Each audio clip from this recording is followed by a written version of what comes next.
So, you might be looking for a way to access TikTok Shop on your PC instead of your phone here. Well, there are a few things that we need to understand. Now, we own that TikTok Shop here is a great way for you to start buying products using TikTok. But the thing with TikTok here is the option to access TikTok Shop is only available on the mobile version of the app. Now, you can obviously access TikTok here via your web browser. As you can see, I'm already in TikTok here. Oh, I'm already accessing my account. The thing with this one, you don't see any option that says TikTok Shop or Shop, which again, like what I said before, there is no option for us to access TikTok Shop via our PC.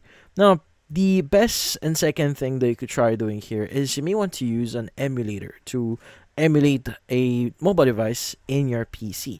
But this is kind of like a stretch. It may or may not work for you, depends on your account. Sometimes it's buggy. So what you could do is you want to download an emulator here. So one of the examples that I could give you here is going to be BlueStacks.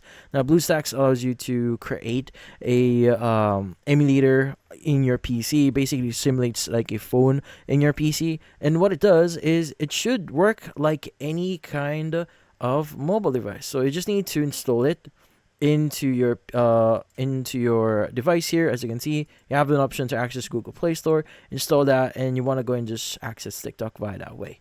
Now you need to log in into your account, obviously, and once you've logged in, you need to look for the option here that says TikTok Shop. But like what I said before, it depends on your account. It may or may not be available to you, but that's about it. So hopefully this video was able to help you like and subscribe to our channel. Thank you for watching.